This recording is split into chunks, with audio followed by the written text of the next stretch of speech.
open news if we the four corners of Ghana there na ebusia for channel way so and I want sa ebeka ewo aha eye Ghanatube so ensem ekobe nyina no aha na ni nyina no ubenya edi efina se ne maji akonya matena sisei no na chese ensem ahodo ekobe nyina no eno era mite bro ebusia for ensem pa so menum enkwan no enja fufu ne bewa kotie ensem ekoso ewo man Ghana me ba na matwa so edi amam. Thank you very much, Uncle Ato, for your inputs. But as I was looking at this, I thought that I should bring to you, my viewers, a bit of history about this story. And I can clearly understand where Uncle Ato Ahoy is coming from. I'll come to working with Rollins. Let me have Uncle Ato Ahoy again. I understand where Uncle Ato Ahoy is coming from. If you know the history of these things, I have made the point on Good Evening, on Good Morning Ghana, and I've made the point again that this will be the first time that the NDC has to go through a succession process through a democratic way. Well, democratic in quotes, but let me say through a fully democratic way. That's not in quotes. Through a fully democratic way. What do I mean by that? The succession plan matter is as follows. When the president is the elected president is leaving and he can't do another term, you elect another person. The MPP had gone through it in 2007. Indeed, the NDC was the first party to have the opportunity to go through it in 1999-2000 when J.J. Rawlings, after 7 two-term democratic leader and 11 years of military leader, was exiting, and so they needed to fix somebody there. Now, it was Uncle Ato Ahoy who took the view that rancor about choosing a presidential candidate after Rawlings should completely be avoided by the party. And so I can understand where he's coming from. He knows that this kind of democratic enterprise, which I as a political scientist call it the pill of democracy, is medicine. It's a pill. It's a bitter pill of democracy. But like any disease, you have to take the bitter pill to get the disease out of your body. It is that pill that has to be swallowed by every political party. That internal choice, it is always a bitter pill. Every political party goes through it. It hardly ever ends the way you want it to end. But it is something that is a fait accompli. You have to go through it. It's like a catch-22 situation. It's about the being in between a river and the deep blue sea and all those things they say. Every political party must go through that at a point, and it's not very simple. And when the NDC's turn came, the first time in the Fourth Republic, to go through the process, it was Uncle Ato Ahoy and his, at that time, so-called Fancy Confederacy, who managed that process. They believed that they had managed that process very well to avoid contest, and imposed on Flight Lieutenant Rawlings, his vice president, Professor Mills, got Flight Lieutenant Rawlings to make a public announcement 2 years into his term. Mr. Rawlings was sworn in January 1997. By mid-1998, October or so, 1998, J.J. Rawlings had made what has now become an infamous reference in the NDC called the Swedru Declaration. Now, the Swedru Declaration was occasioned by the philosophy of Uncle Ato Ahoy. Now, Ato Ahoy needed to occasion the Swedru Declaration so that this kind of fighting, bickering, and chasing each other and dividing the party would be avoided. Incidentally, that process, which was successful in terms of Ato Ahoy's understanding of it, also occasioned the biggest breakaway from the National Democratic Congress. And I'm going to tell you the story, if you permit me. Give me 2 minutes. First of all, let's look at how, when the opportunity came, Uncle Ato Ahoy seized the opportunity to bring in Professor Mills as the running mate of Rawlings. Professor Mills was a very qualified person, and when he became president, at least 2 years, people saw it. 3.5 years he was president, people saw it. He's not bad at all. He's a very bright guy. He was just unwell, but he's a very bright guy. He's a very, very good politician. And Ato Ahoy brought him in as vice president. Once Professor Mills secured the vice president position, Ato Ahoy then metamorphosed Professor Mills into the NDC's inheritance to become the presidential candidate, endorsed by the leader, how do you call it? I want a word for it. The ultimate leader of the NDC. Those days they call him the founder, and he had a single very powerful voice. Ato Ahoy got J.J. Rawlings to agree that Professor Mills be the candidate. People were so angry. Obeda Samoa was angry. Many people were angry. In fact, the young people who were coalescing around Guzitano, who were waiting for a contest which they believed that Guzitano will win, left the party to form their own party. This is Kwame Anahoy speaking to me in 2016 about how Mills came in when the opportunity came for the vice presidential slot. Please listen.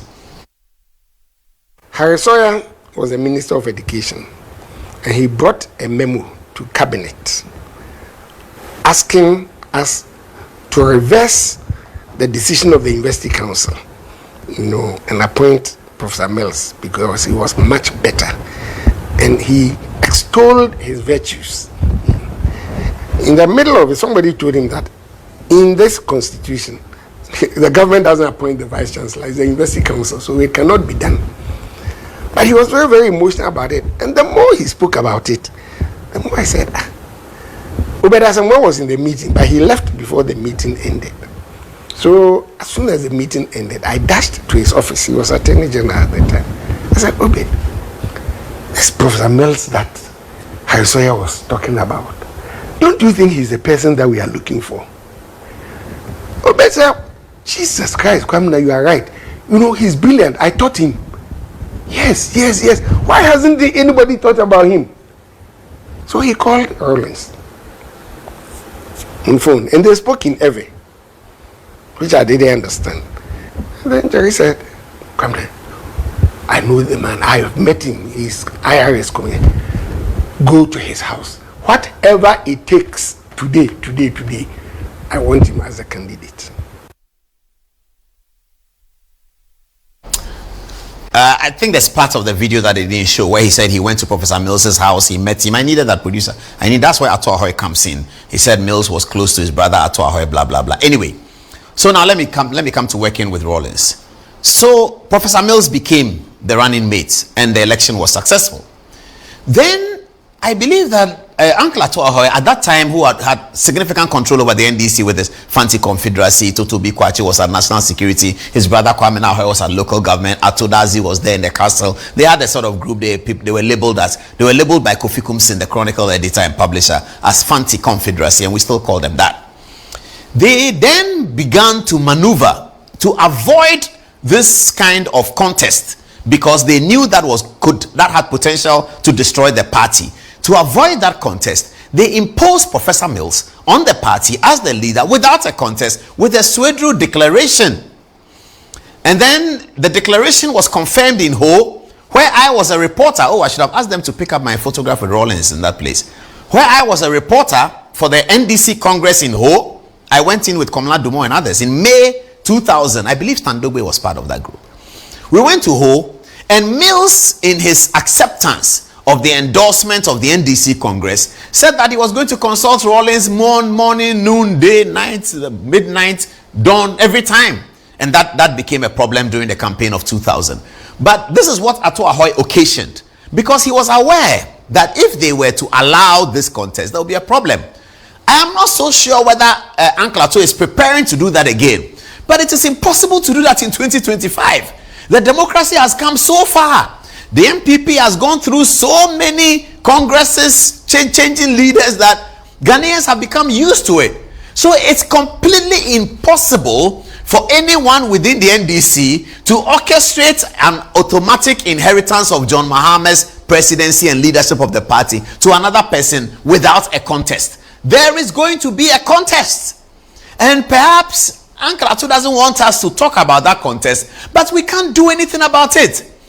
Idrisu Haruna, recently, he's a minister for education. He's a bona fide member of the NDC. He's aware of all of these things. He spoke about the vice president, that the vice president could be a president, and then we are now beginning to make permutations of Jenano Opoku-Agyeman number 1, Idrisu Haruna number 2. We are wondering why Musa Dankwa in his polls does not poll Jenano Opoku-Agyeman. He doesn't at all. He polls Haruna Idrisu, Julius Debra, Johnson Asiedu Nkatia, Skesalato Forsen, Samuel Okudzeto Ablakwa, Dr. Zaneto Rollins, and all of them. But he doesn't poll the vice president. Idrisu Haruna has drawn our attention to the fact that, look, the vice president is a potential candidate. Now, when Haruna said it and we spoke about it, Haruna Idrisu has come back to say that what he said was for effect. We analyzed on Good Morning Ghana, and I said that from my knowledge of Haruna Idrisu, what he said was for effect. He's come to confirm it, that indeed what he said was for effect. Do you have the video, producer? If you have the video, get it ready. Let's listen to Idrisu Haruna, Minister for Education. There were many of you who sought to give it your own interpretation. Professor Jane, I'm reminding them that my mother taught me that sometimes silence is golden because silence cannot be interpreted. But this one, I wanted an interpretation because a vice president, irrebutably, is a presumption that she can assume the high office of president. Irrebutably. Irrebutably.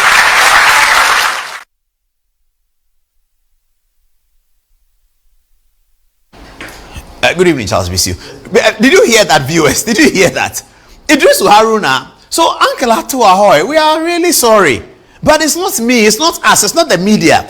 It is the circumstance of the matter. You can't do anything about it. Listen to Haruna Idrisu again. Listen to him well. He said it for effect. Listen. As my prayers, there were many of you who sought to give it your own interpretation. Professor Jane, I'm reminding them that my mother taught me that sometimes silence is golden because silence cannot be interpreted. But this one, I wanted an interpretation because a vice president, irrebutably, is a presumption that she can assume the high office of president. Irrebutably. Irrebutably. It's not even this one. This is who? All right, I'll take both photographs though. So that's Idrisu Haruna. When I told the people I'm looking for my Idrisu Haruna and Professor Jena Nopoko Ajiman, okay, so that ends that story. Wait me down comment or comment section. Na meje bra akinkan e de amofefefe make I will say when you subscribe here my channel we able to subscribe na hit notification bell no send be ansem no sem ni tuma na wenya no intem pa so mo amodofo snowy and am tena say e ensem no ebrem sisi ade makram.